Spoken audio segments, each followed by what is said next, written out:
तुम्ही दोघींनी पण आम्हाला जिंकले आणि नानांच्या या कार्यक्रमाला विशेष करून उपस्थित राहिले आपल्या नाशिक जिल्ह्याचे खासदार राजाभाऊ वाजे, त्याचबरोबर सर्वच मान्यवर, सर्वांचाच मी नामोल्लेख करणार नाही, पण महेशजी असतील, अरुणजी असतील, प्रभाकरजी असतील, यांनी यांचं मनोगतात सांगितलं. त्यांच्या काही इच्छा अपेक्षा या शैक्षणिक संकुलाकडनं आहे. निश्चितपणे आम्ही पूर्ण प्रयत्न करतो की त्या पूर्ण व्हाव्यात. खरं तर मला नवले बोलत होती, ती 12वी सायन्सला आहे, बरोबर ना, आणि ती आता या विद्यालयातनं निघून जाईल याचं मला कुठेतरी दुःख वाटतं. आणि म्हणून मनात असं वाटतं की अजून पुढचे 3 वर्ष ती आपल्याकडे थांबावी, म्हणून तिच्यासाठी काहीतरी आपण कोर्स चालू करावा, जेणेकरून तिला शिक्षणासाठी वणवण करावी लागणार नाही. मी खूप नशीबवान आहे, खूप भाग्यवान आहे. मला खूप बोलायचं आहे आज तुमच्याशी. मी अजून 1-1.5 तास बोलत राहील इथे आज तुमच्याशी, चालेल ना? मी खरंच खूप नशीबवान आहे की ज्यांचं नावातच सूर्याचं तेज आहे, असे सूर्यबान नाना गडाख यांच्या पोटी मला जन्म मिळाला, यांचं नाव माझ्या मागे लागलं. मी बऱ्याच वेळा मला लोक सांगतात, तुम्ही आमदारकीला उभे राहा, तुम्ही विधानसभेला उभे राहा, तुम्ही इकडे उभे राहा. मी एवढंच सांगतो की जे नाव माझ्या मागे लागलंय ते आमदारकीपेक्षा मोठं आहे. माझं नाव राजेश सूर्यबान गडाख आहे. या सूर्यबान नावाचा जो तुम्ही बाहेरनं अनुभव घेतला, तो मी त्यांच्याबरोबर राहून जे काही त्यांच्याकडनं शिकलो, आज जे जे मी नानांच्या बरोबर राहून शिकलो ते बघत असताना मला विशेष करून आनंद होतो की हे बालगोपाल यांना देखील नाना काय आहे याची अनुभूती झाली पाहिजे, म्हणून त्यांना प्रेरणा मिळावी, म्हणून या विद्यार्थिनी इथे मनोगत व्यक्त करत होत्या. आणि उद्या देखील हे बालगोपाल यांच्यापैकी बरेच जण या स्टेजवर येऊन बोलतील, त्यांचं मनोगत व्यक्त करतील. काय तो कॉन्फिडन्स त्या दोघींमध्ये होता बोलताना, काय ती ऊर्जा होती, काय ते शब्द होते. खरंच हे सगळे आशीर्वाद नानांचे आहे, या शिक्षकांचे आहे, त्या पालकांचे आहे. आणि निश्चितपणे येत्या काळात हे संकुल, हे विद्यानिकेतन अजून उत्तुंग भरारी घेतल्याशिवाय राहणार नाही.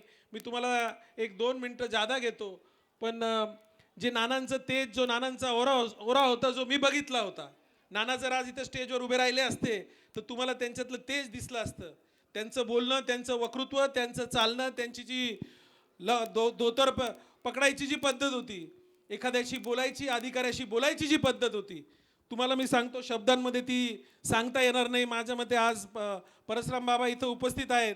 मला वाटतं अरुण माऊली यांनी महेशजी तर आमच्या कुटुंबाशी बऱ्याच वर्षापासून निगडीत आहे आणि त्यांचं देखील इतकं सुंदर वक्तृत्व आहे का ते पण कुठेतरी आमच्या कुटुंबातनंच त्यांच्यापर्यंत पोचलंय महेशजी.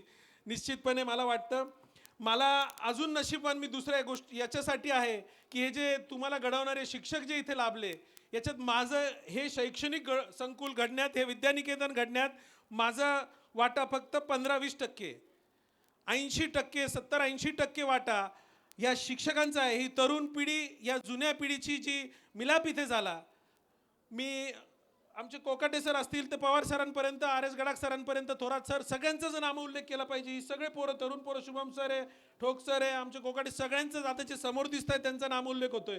पण खऱ्या अर्थाने मी पालकांना सांगेल की तुमचे मुलं हे जबाबदार लोकांच्या हातात आहे. तुम्ही निश्चिंतपणे राहा, त्यांचं भविष्य ह्या लोकांच्या हातात उज्ज्वल आहे याची मी तुम्हाला संस्थाचालक म्हणून मी खात्री देतो.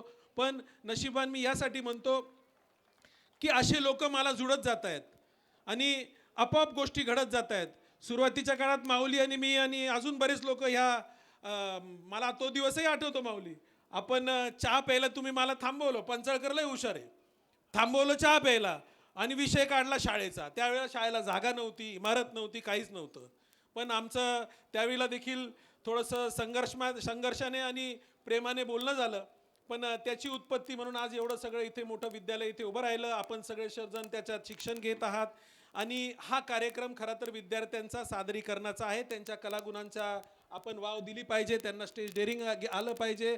मला प्रास्ताविक करायला सांगितलं होतं, पण निम्म्याच्यावर प्रास्ताविक आणि इतिहास या दोन्ही आमच्या नवले आणि गुलेंनी करून टाकला.